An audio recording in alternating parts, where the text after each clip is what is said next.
अतुल्य पाठशाला की नई वीडियो में आपका स्वागत है। नमस्कार। आज हम भारत के संविधान की बिल्कुल बुनियाद में उतर रहे हैं। मतलब इसके जो शुरुआती 50 अनुच्छेद हैं, उन पे गहरी नजर डालेंगे। हाँ, बिल्कुल। ये सिर्फ कानूनी बातें नहीं हैं, ये वो नींव है जिस पर हमारा देश खड़ा है। नागरिकों के अधिकार क्या हैं, सरकार को क्या करना चाहिए, ये सब इसमें है। सही कहा। हमारे पास इन आर्टिकल्स की मतलब अनुच्छेदों की सरल व्याख्याएं हैं। इनकी मदद से हम समझने की कोशिश करेंगे कि इनका असली मतलब क्या है। बिल्कुल। और ये जानना भी जरूरी है कि ये 50 अनुच्छेद संविधान के पहले 4 हिस्सों मतलब भागों में बटे हुए हैं। अच्छा, 4 भाग। हाँ। भाग 1 है संघ और उसका क्षेत्र, मतलब देश का भूगोल और राजनीतिक ढांचा। ओके। भाग 2 है नागरिकता, कौन नागरिक है कौन नहीं, ये थोड़ा पेचीदा मामला है। हाँ, सुना है। फिर आता है भाग 3 मौलिक अधिकार। इनको तो अक्सर संविधान का दिल कहा जाता है। ये वो अधिकार हैं जो हमें मतलब नागरिकों को ताकत देते हैं। सही। ये सबसे जरूरी लगते हैं। और फिर है भाग 4 राज्य की नीति के निदेशक तत्व। मतलब वो सिद्धांत जो बताते हैं कि देश को किधर जाना चाहिए, शासन का आदर्श क्या हो। अच्छा, एक तरह से सरकार के लिए गाइडलाइंस। हाँ, कह सकते हैं। तो यहाँ ध्यान देने वाली बात यह है कि ये चारों भाग मिलकर ही देश की पहचान, नागरिकों के हक और भविष्य के आदर्शों की एक मजबूत नींव रखते हैं। ठीक है, तो शुरुआत करते हैं भाग 1 से। संघ और उसका राज्य क्षेत्र। इसमें पहले 4 अनुच्छेद आते हैं। हाँ, 1 से 4 तक। पहला ही आर्टिकल कहता है इंडिया यानी भारत राज्यों का एक संघ होगा। यहाँ पर एक मजेदार बात है कि देश के दोनों नाम इंडिया और भारत दोनों को ही मान्यता दी गई है। हाँ, ये शुरू में ही स्पष्ट कर दिया गया। ये अनुच्छेद बताता है कि भारत है क्या, राज्यों का एक समूह, साथ में केंद्र शासित प्रदेश भी हैं और वो इलाके भी जो शायद बाद में भारत का हिस्सा बने। ओके, ये तो हो गई परिभाषा। हाँ, इसके बाद आते हैं अनुच्छेद 2 और 3।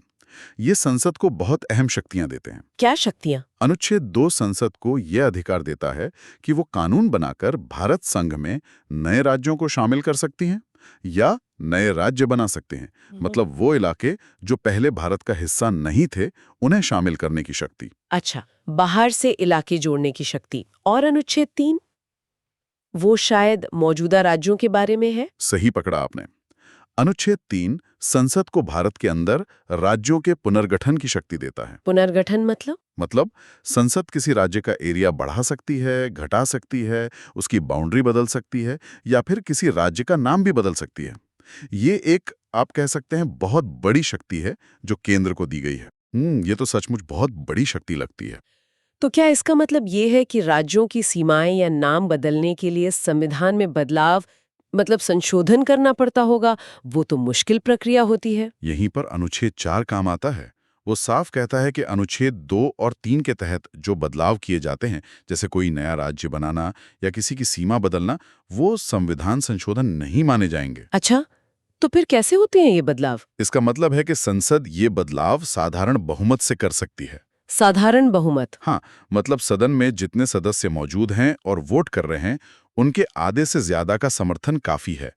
इसके लिए वो 2/3 वाले विशेष बहुमत की जरूरत नहीं पड़ती, जो आमतौर पर संविधान संशोधन के लिए चाहिए। अगर हम पूरी तस्वीर देखें तो ये दिखाता है कि भारतीय संघ कितना लचीला है। जरूरत पड़ने पर राज्यों के स्ट्रक्चर में बदलाव किया जा सकता है। ये स्पष्ट हुआ। अब आते हैं भाग 2 पर, नागरिकता। अनुच्छेद 5 से 11 तक।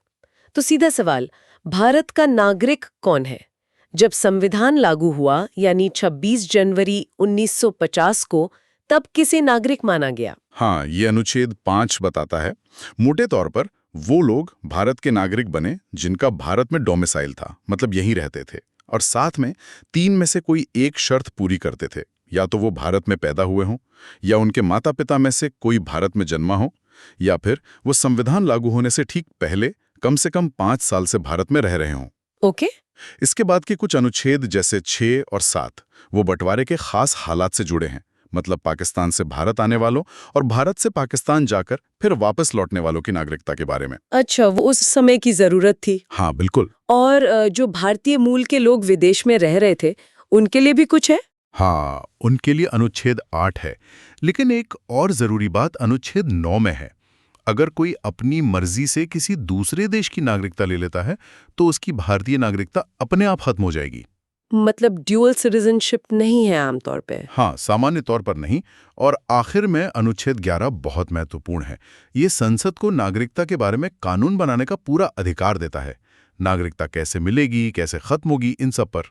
अच्छा, तो संसद कानून बना सकती है इस पर? बिल्कुल। और इसी शक्ति का इस्तेमाल करके संसद ने नागरिकता अधिनियम 1955 बनाया था और उसमें समय समय पर बदलाव भी किए हैं। चलिए अब उस हिस्से पर आते हैं जिसका शायद सबको ज्यादा इंतजार रहता है। भाग 3, मूल अधिकार, अनुच्छेद 12 से 35 तक। हाँ, फंडामेंटल राइट्स। शुरुआत होती है अनुच्छेद 12 से, जो राज्य शब्द को परिभाषित करता है। ये जानना क्यों जरूरी है कि राज्य का मतलब क्या है? ये बेहद जरूरी है क्योंकि मौलिक अधिकार मुख्य रूप से राज्य की मनमानी पर रोक लगाते हैं। ये नागरिकों को बचाते हैं। और अनुच्छेद 12 राज्य की परिभाषा को बहुत फैला देता है। कैसे? इसमें सिर्फ केंद्र सरकार और संसद या राज्य सरकारें और विधानसभाएं ही नहीं हैं, बल्कि सारे लोकल बॉडीज जैसे नगरपालिका, पंचायत और यहां तक कि सरकारी कंट्रोल वाली कंपनियां या एजेंसियां भी शामिल हैं। मतलब इनमें से कोई भी आपके मौलिक अधिकारों को छीन नहीं सकता। वाह, तो इसका दायरा बहुत बड़ा है। हाँ। और अनुच्छेद 13? ये अधिकारों की रक्षा कैसे करता है? अनुच्छेद 13 एक तरह से मौलिक अधिकारों का गार्ड है।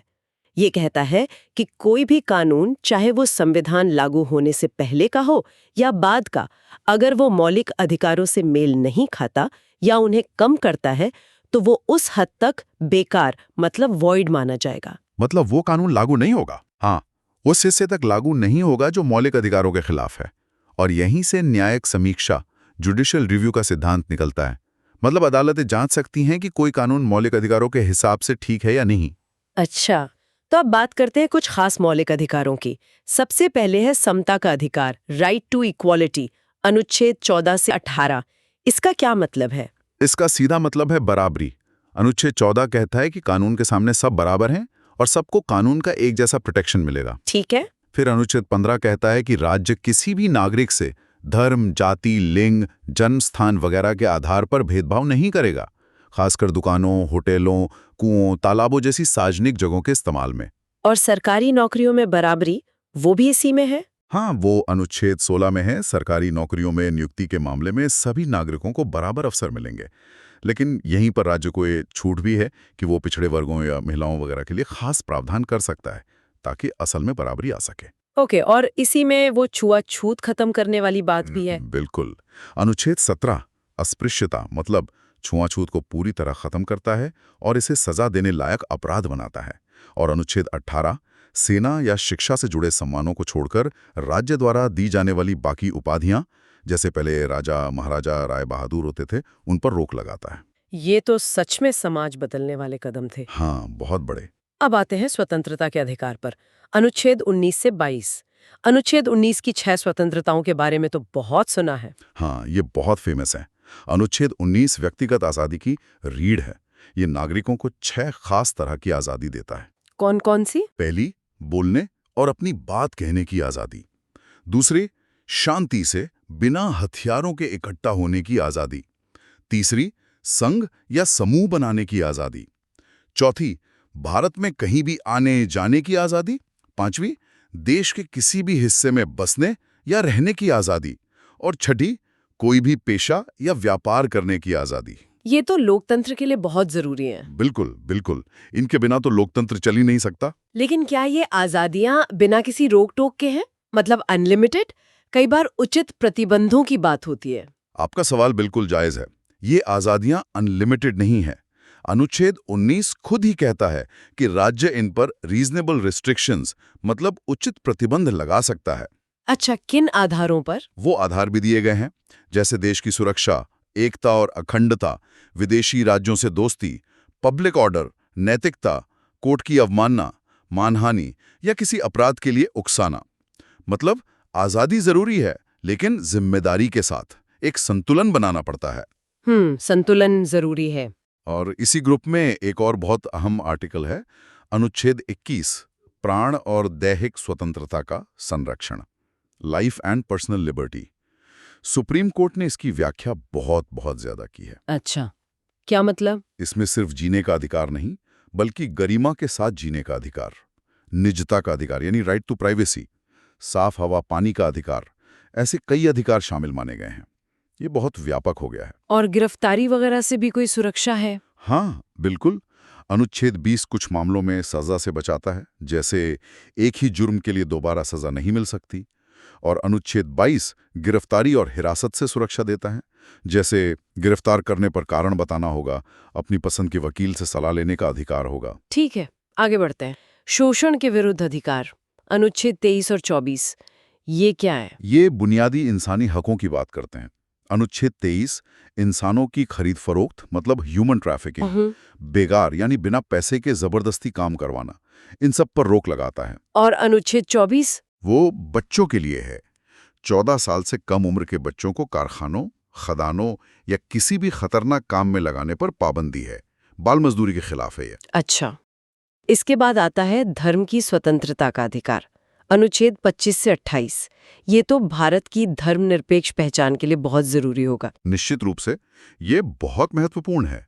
अनुच्छेद 25 हर व्यक्ति को अपनी मर्जी का धर्म मानने, उस पर चलने और उसका प्रचार करने की आजादी देता है। हाँ, इसमें पब्लिक ऑर्डर, नैतिकता और स्वास्थ्य का ध्यान रखना होता है। ठीक है। अनुच्छेद 26 धार्मिक समूहों को, जैसे मंदिर, मस्जिद, गुरुद्वारों को अपने धार्मिक मामलों का इंतजाम करने, संस्थाएं चलाने और संपत्ति रखने का अधिकार देता है। अनुच्छेद 27 कहता है कि किसी खास धर्म को बढ़ावा देने के लिए किसी पर टैक्स नहीं लगाया जा सकता। और स्कूलों में धार्मिक शिक्षा, उसके लिए अनुच्छेद 28 है। ये सरकारी पैसे से चलने वाले शिक्षण संस्थानों में धार्मिक शिक्षा देने पर रोक लगाता है। तो ये सब मिलकर भारत के सेक्युलर कैरेक्टर को मजबूत करते हैं। फिर आते हैं संस्कृति और शिक्षा संबंधी अधिकार, अनुच्छेद 29 और 30। बिल्कुल। ये शायद अल्पसंख्यकों, माइनॉरिटीज के लिए खास हैं। हाँ, मुख्य रूप से अनुच्छेद 29 कहता है कि भारत के सभी नागरिकों के समूह जिनकी अपनी खास भाषा, लिपि या संस्कृति है, उन्हें उसे बनाए रखने का अधिकार होगा। ठीक। और अनुच्छेद 30 सभी माइनॉरिटीज को, चाहे वो धर्म के आधार पर हों या भाषा के आधार पर, अपनी पसंद के शिक्षण संस्थान खोलने और चलाने का अधिकार देता है। ये हमारी डाइवर्सिटी, हमारी विविधता का सम्मान है। ये भी बहुत जरूरी है। और अब मौलिक अधिकारों में वो अनुच्छेद जिसे डॉक्टर अंबेडकर ने संविधान की आत्मा और हृदय कहा था। हाँ। अनुच्छेद 32 संवैधानिक उपचारों का अधिकार।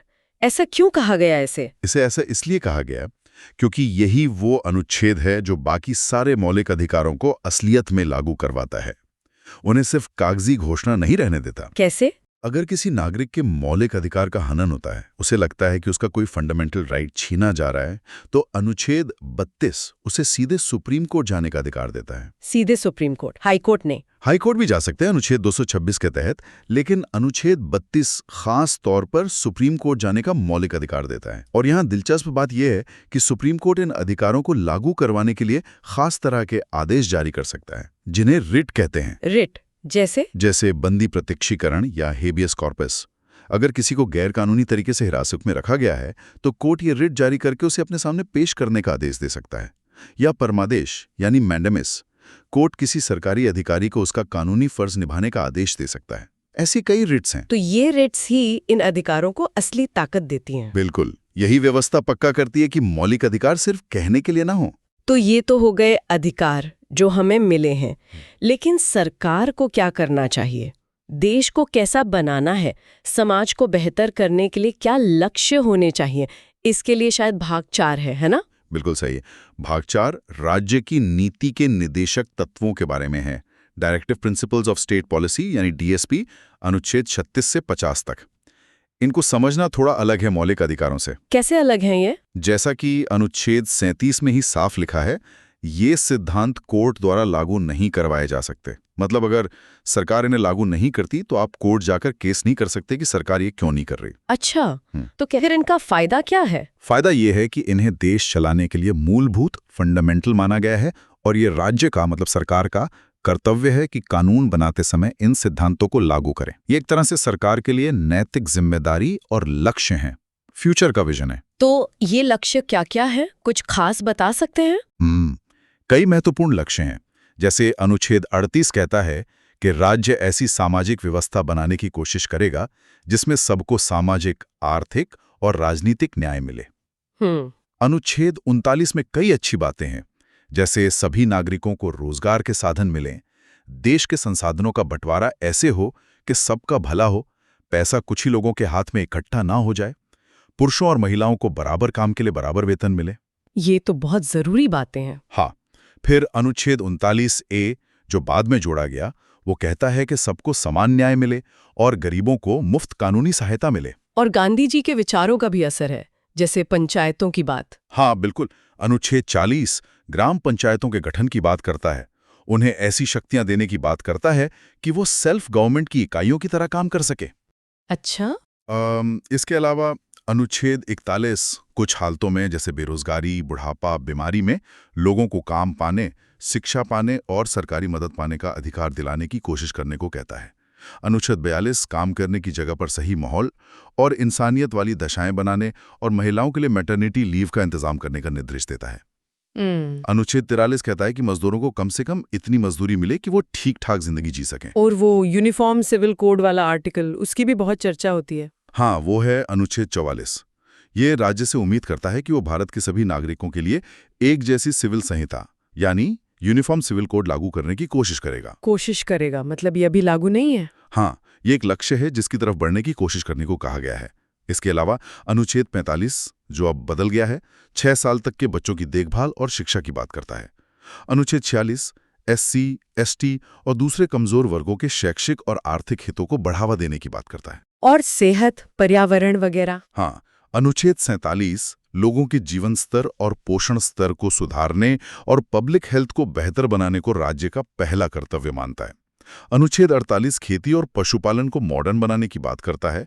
48A पर्यावरण की रक्षा और सुधार की बात करता है और 49 राष्ट्रीय महत्व के जो स्मारक हैं उनकी रक्षा करने की बात करता है। ठीक है, और इस भाग का आखिरी मुख्य अनुच्छेद वो है अनुच्छेद 50।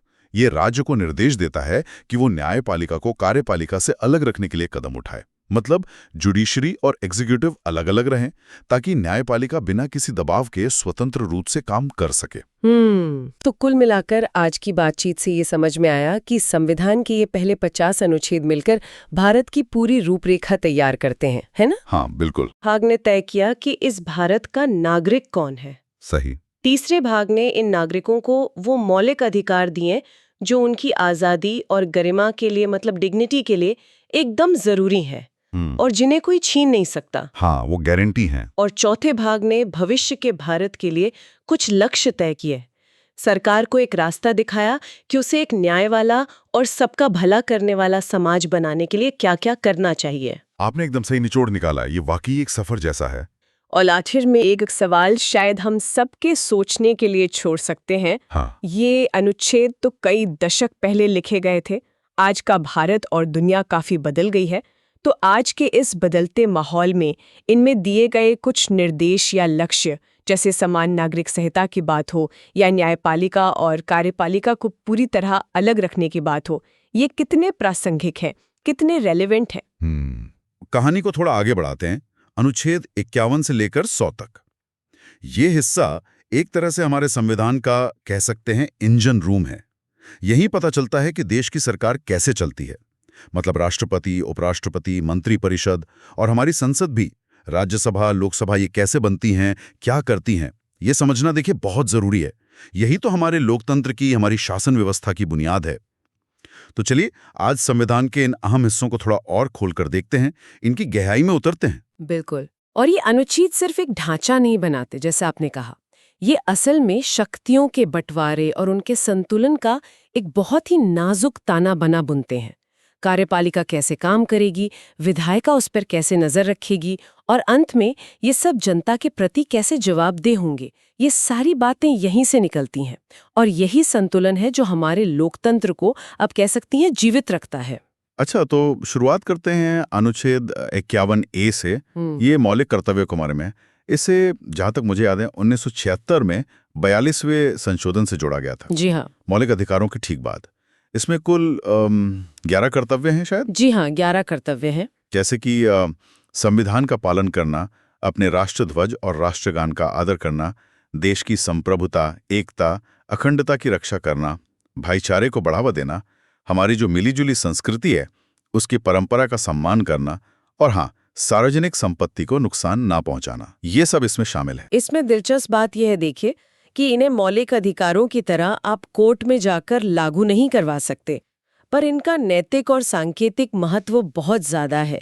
ये हमें याद दिलाते हैं कि नागरिक होने का मतलब सिर्फ अधिकार पाना नहीं है, बल्कि कुछ जिम्मेदारियां निभाना भी है। संविधान सभा में भी इस पर बहस हुई थी कि कर्तव्य शामिल करें या नहीं, और अंततः इन्हें बाद में जोड़ा गया, ये दिखाने के लिए कि अधिकार और कर्तव्य वो एक ही सिक्के के दो पहलू हैं। सही कहा, बिल्कुल सही। अब आते हैं भाग 5 पर। ये संघ यानी यूनियन के बारे में है। इसका पहला अध्याय कार्यपालिका से जुड़ा है। अनुच्छेद 52, बस एक लाइन है, भारत का एक राष्ट्रपति होगा। छोटी सी लाइन, पर मतलब बहुत गहरा है। हाँ, क्योंकि राष्ट्रपति हमारे राष्ट्र के प्रमुख होते हैं, हेड ऑफ स्टेट, देश के प्रथम नागरिक। और अनुच्छेद 53 कहता है कि संघ की सारी कार्यपालिका शक्ति उन्हीं में निहित होगी। मतलब सिद्धांत रूप में सरकार के जितने भी कार्यकारी काम हैं, वो सब राष्ट्रपति के नाम पर ही होते हैं। तो चलिए इसे समझते हैं। अगर सारी शक्ति राष्ट्रपति में है, तो क्या वही असल शासक हैं? फिर प्रधानमंत्री, मंत्रिपरिषद, इनका क्या रोल है? हाँ, यहीं पर संविधान की खूबसूरती है। देखिए, अनुच्छेद 53 के ठीक बाद आता है अनुच्छेद 74, और वो कहता है कि राष्ट्रपति को सहायता और सलाह देने के लिए एक मंत्रिपरिषद होगी, जिसका मुखिया प्रधानमंत्री होगा। और सबसे महत्वपूर्ण बात, राष्ट्रपति उसी सलाह के अनुसार काम करेंगे। तो राष्ट्रपति हुए संवैधानिक प्रमुख, मतलब नॉमिनल हेड, जबकि असल कार्यकारी शक्तियां मंत्रिपरिषद के पास हैं, जिसका नेतृत्व प्रधानमंत्री करते हैं। ये संसदीय प्रणाली का जो हमने अपनाई है, उसका मूल तत्व है। ये पक्का करता है कि असली शक्ति उनके पास रहे जो सीधे जनता के चुने हुए प्रतिनिधियों यानी लोकसभा के प्रति जवाबदेह हैं। ये वाकई एक दिलचस्प संतुलन है। अच्छा, तो राष्ट्रपति चुने कैसे जाते हैं? अनुच्छेद 54, ये आम चुनाव जैसा तो नहीं होता? मतलब जनता सीधे वोट नहीं डालती, है ना? नहीं, बिल्कुल नहीं। राष्ट्रपति का चुनाव अप्रत्यक्ष होता है। इसके लिए एक निर्वाचक मंडल, इलेक्टोरल कॉलेज होता है। अब इसमें वोट कौन डालता है? संसद के दोनों सदन, लोकसभा और राज्यसभा, इनके निर्वाचित सदस्य, ध्यान दीजिएगा, मनोनीत सदस्य नहीं, और साथ ही सभी राज्यों की विधानसभाओं के निर्वाचित सदस्य। और हाँ, दिल्ली और पुडुचेरी जो केंद्र शासित प्रदेश हैं, उनकी विधानसभाओं के सदस्य भी शामिल होते हैं। ये तरीका क्यों चुना गया? सीधा चुनाव क्यों नहीं करवा ले? इसके पीछे कई वजहें थीं। संविधान सभा में इस पर काफी बहस हुई थी। एक तो ये कि अगर राष्ट्रपति भी सीधे जनता से चुने जाते और प्रधानमंत्री तो होते ही हैं लोकसभा के नेता, तो दो शक्तिशाली केंद्र बन सकते थे, उनमें टकराव का खतरा रहता। दूसरा, ये अप्रत्यक्ष चुनाव राज्यों को भी देश के प्रमुख के चुनाव में अहमियत देता है। ये भारत के संघीय ढांचे के लिए ज्यादा सही है।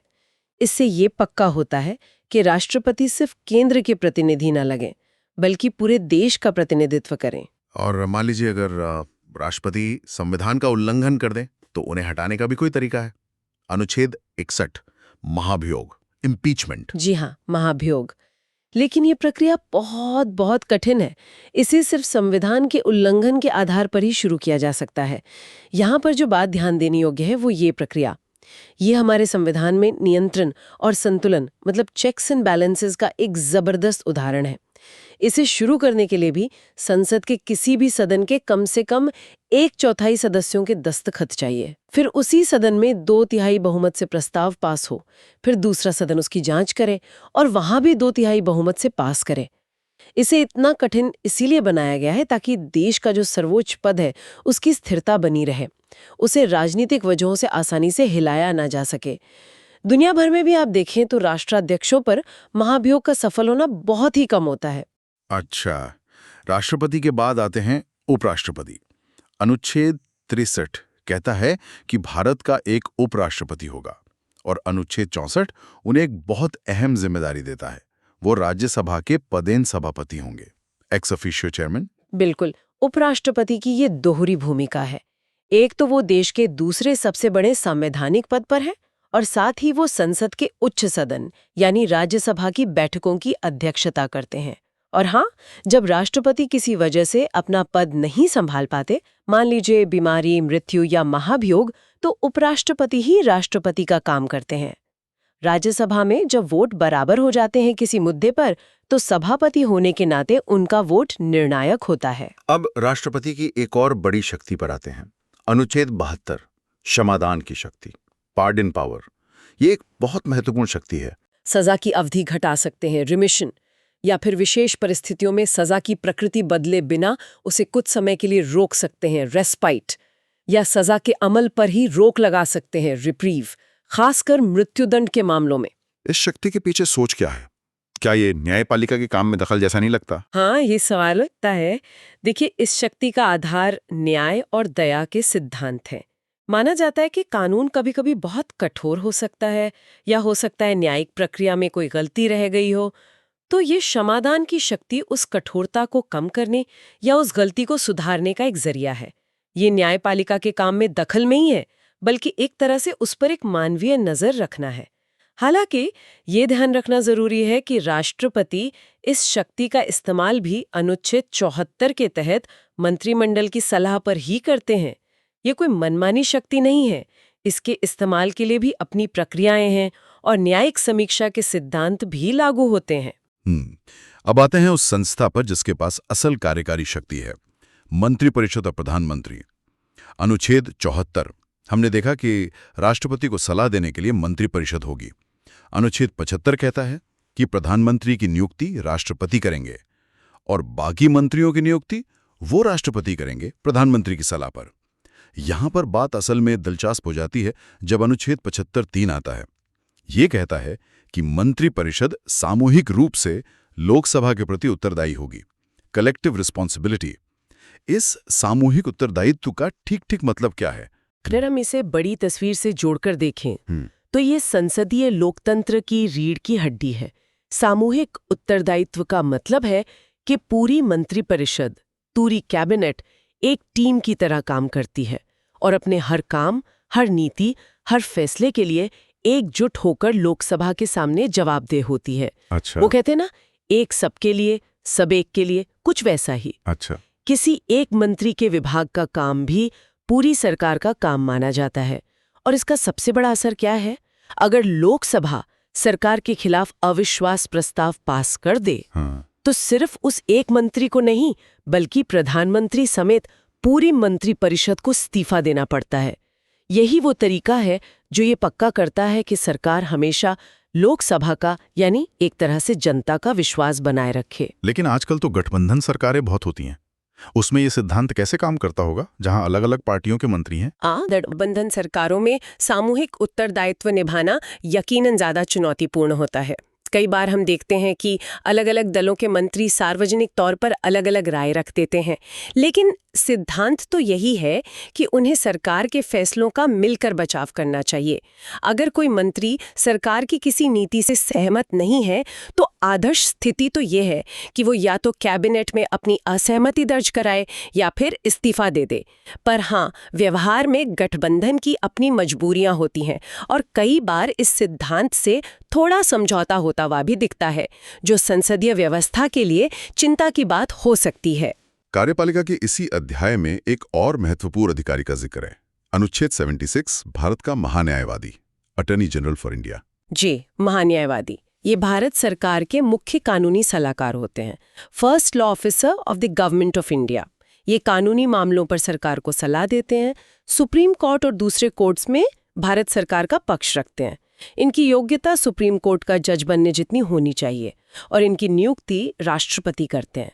वो सरकार का हिस्सा होते हुए भी उनसे उम्मीद की जाती है कि वो निष्पक्ष कानूनी सलाह दें। एक और बात, वो संसद की कार्रवाई में हिस्सा ले सकते हैं, बोल सकते हैं, पर वोट नहीं डाल सकते क्योंकि वो संसद के सदस्य नहीं होते। चलिए, अब कार्यपालिका से थोड़ा आगे बढ़ते हैं विधायिका की तरफ। भाग 5 का दूसरा अध्याय, संसद। अनुच्छेद 79 कहता है कि संघ के लिए एक संसद होगी जिसमें राष्ट्रपति होंगे और 2 सदन होंगे। ये 2 सदन हैं राज्यसभा, जिसे काउंसिल ऑफ स्टेट्स कहते हैं, और Lok Sabha, house of the people. अनुच्छेद 80 राज्यसभा की संरचना बताता है। इसमें ज्यादा से ज्यादा 250 सदस्य हो सकते हैं। 12 तो राष्ट्रपति मनोनीत करते हैं, साहित्य, विज्ञान, कला, समाज सेवा जैसे क्षेत्रों से, और बाकी राज्यों और केंद्र शासित प्रदेशों के प्रतिनिधि होते हैं। इनका चुनाव उस राज्य की विधानसभा के चुने हुए सदस्य करते हैं। मतलब ये भी एक तरह का अप्रत्यक्ष चुनाव हुआ। और अनुच्छेद 81 है लोकसभा के बारे में। इसके सदस्य तो सीधे जनता चुनती है, वयस्क मताधिकार के आधार पर। संविधान में अधिकतम संख्या 552 तय थी, 530 राज्यों से, 20 केंद्र शासित प्रदेशों से और 2 एंग्लो इंडियन समुदाय से मनोनीत हो सकते थे। हालांकि वो एंग्लो इंडियन वाला प्रावधान अब मेरे ख्याल से 2019 के संशोधन के बाद खत्म कर दिया गया है। जी हाँ, 104वें संशोधन से एंग्लो इंडियन मनोनयन का प्रावधान अब प्रभावी नहीं है। अच्छा, तो भारत में ये 2 सदन क्यों हैं? लोकसभा और राज्यसभा एक से काम नहीं चल सकता था? नहीं, इसके पीछे भी गहरी सोच है। देखिए, लोकसभा, जिसे निचला सदन या लोकप्रिय सदन कहते हैं, वो सीधे सीधे जनता का प्रतिनिधित्व करती है, और राज्यसभा, जिसे उच्च सदन या राज्यों की परिषद कहते हैं, वो राज्यों के हितों का प्रतिनिधित्व करती है। इस व्यवस्था के कई फायदे हैं। एक तो कोई भी कानून आमतौर पर दोनों सदनों से पास होना होता है। इससे बिल पर ज्यादा बारीकी से विचार हो जाता है, जल्दबाजी में कानून बनने का खतरा कम होता है। दूसरा, राज्यसभा राज्यों को केंद्र में एक आवाज देती है। तीसरा, राज्यसभा कभी भंग नहीं होती, ये एक स्थायी सदन है। इसके 1/3 सदस्य हर 2 साल में रिटायर होते हैं, तो ये देश में एक विधायी निरंतरता बनाए रखती है, खासकर तब जब लोकसभा भंग हो। और हाँ, जो मनोनीत सदस्य होते हैं वो अलग-अलग क्षेत्रों के विशेषज्ञों को भी संसद तक लाते हैं। ठीक है, अब संसद के कामकाज से जुड़े कुछ और अनुच्छेद देखते हैं। अनुच्छेद 85 ये राष्ट्रपति को शक्ति देता है कि वो समय समय पर संसद के सदनों का सत्र बुला सकते हैं, समन, सत्र अवसान कर सकते हैं, प्रोरोग, और लोकसभा को भंग भी कर सकते हैं। बिल्कुल। राज्यसभा तो स्थायी है, वो भंग नहीं होती। और सदनों को चलाने के लिए अधिकारी भी चाहिए होते हैं। अनुच्छेद 93 कहता है कि लोकसभा अपनी पहली बैठक में ही जल्द से जल्द अपने 2 सदस्यों को अध्यक्ष, स्पीकर और उपाध्यक्ष, डेप्यूटी स्पीकर चुनेगी। राज्यसभा के सभापति तो उपराष्ट्रपति होते ही हैं, पर अनुच्छेद 89 के तहत राज्यसभा अपने सदस्यों में से एक उपसभापति, डेप्यूटी चेयरमैन भी चुनती है। स्पीकर की भूमिका लोकसभा में बहुत ही ज्यादा महत्वपूर्ण होती है। वो सदन की कार्रवाई चलाते हैं, अनुशासन बनाए रखते हैं, नियमों की व्याख्या करते हैं और ये भी तय करते हैं कि कोई बिल धन विधेयक है या नहीं, इस पर उनका फैसला आखिरी होता है। उनसे उम्मीद की जाती है कि वो निष्पक्ष रहें और सदन के सभी सदस्यों के अधिकारों की रक्षा करें। स्पीकर का पद सदन की गरिमा और उसके प्रभावी कामकाज का प्रतीक है। उनकी निष्पक्षता पर ही संसदीय बहस की गुणवत्ता टिकी होती है। अब आते हैं अनुच्छेद 100 पर। यह सदनों में वोटिंग और गणपूर्ति यानी कोरम के बारे में है। ये कहता है कि सभी मामलों का फैसला उपस्थित और मतदान करने वाले सदस्यों के बहुमत से होगा, सिवाय उन मामलों के जहां संविधान में किसी विशेष बहुमत जैसे 2/3 की जरूरत बताई गई हो। और जो सभापति या अध्यक्ष होते हैं वो आमतौर पर वोट नहीं देते, लेकिन अगर वोट बराबर हो जाएं तब वो अपना निर्णायक मत, कास्टिंग वोट देते हैं। और गणपूर्ति, कोरम, इसका क्या मतलब है और ये क्यों जरूरी है? गणपूर्ति या कोरम वो कम से कम सदस्यों की संख्या है जो सदन की बैठक को वैध मानने के लिए जरूरी होती है। अनुच्छेद 103 कहता है कि संसद के किसी भी सदन की बैठक के लिए गणपूर्ति उस सदन की कुल सदस्य संख्या का 10वां हिस्सा यानी 1/10 है। मतलब लोकसभा के लिए लगभग 55 सदस्य और राज्यसभा के लिए करीब 25 सदस्य। अगर बैठक के दौरान कभी भी कोरम पूरा नहीं होता तो अध्यक्ष या सभापति का ये कर्तव्य है कि वो या तो सदन को स्थगित कर दें या बैठक को तब तक रोक दें जब तक कोरम पूरा न हो जाए। ये एक महत्वपूर्ण सवाल उठाता है कि ये कोरम का नियम रखा ही क्यों गया है? इसके पीछे लोकतांत्रिक वैधता का सिद्धांत है। देखिए, कानून बनाना या देश के लिए महत्वपूर्ण निर्णय लेना ये बहुत गंभीर काम है। कोरम ये सुनिश्चित करता है कि इतने जरूरी काम सिर्फ चंद सदस्यों द्वारा ही न कर लिए जाएं। ये इस बात की गारंटी है कि सदन में जो भी फैसले लिए जा रहे हैं उनके पीछे कम से कम एक न्यूनतम संख्या में जनप्रतिनिधियों की उपस्थिति और भागीदारी हो। अगर कोरम भी पूरा नहीं हो पा रहा तो इसका मतलब है कि उस समय सदन देश का प्रतिनिधित्व करने की स्थिति में शायद नहीं है। व्यवहार में कई बार कोरम पूरा न होने पर सदन की घंटी बजाई जाती है ताकि सदस्य वापस सदन में आ जाएं। ये संसदीय प्रक्रिया का एक जरूरी हिस्सा है। हमने नागरिकों के मौलिक कर्तव्यों से शुरुआत की, फिर संघ की कार्यपालिका, राष्ट्रपति, उपराष्ट्रपति और प्रधानमंत्री और उनकी मंत्रिपरिषद, इनकी शक्तियां, इनके चुनाव, इनकी जिम्मेदारियां, इनको समझा। भारत के महान्यायवादी की भूमिका भी जानी। इसके बाद हमने अपनी विधायिका यानी संसद का दरवाजा खटखटाया, उसके दोनों सदन, राज्यसभा और लोकसभा, उनकी बनावट, उनके सत्र, उनके अधिकारी और कामकाज के कुछ बुनियादी नियम जैसे वोटिंग और कोरम, इनको समझा। ये सब मिलकर ही तो हमारी संघीय संसदीय प्रणाली की धुरी बनाते हैं। बिल्कुल। बहुत ही बढ़िया तरीके से आपने इसे समेटा। अगली बार हम अपनी संविधान यात्रा को और आगे ले जाएंगे, अनुच्छेद 101 से 150 तक। इसमें हम संसद की कार्यवाही के कुछ और नियम देखेंगे, सांसदों की अयोग्यताएं और फिर हमारे न्याय के सबसे बड़े प्रहरी उच्चतम न्यायालय सुप्रीम कोर्ट, उसकी स्थापना, संरचना, शक्तियां और हाँ, सरकार के खर्चों पर नजर रखने वाले भारत के नियंत्रक एवं महालेखा परीक्षक यानी कैग जैसे बेहद महत्वपूर्ण विषयों पर चर्चा करेंगे। हमारे साथ संविधान के इस महत्वपूर्ण दस्तावेज की यात्रा में शामिल होने के लिए धन्यवाद। मिलते हैं अगली कड़ी में। जय हिंद। जल्दी मिलेंगे आपसे बाकी के आर्टिकल्स की जानकारी के साथ अगली वीडियो में। तब तक के लिए पढ़ते रहिए।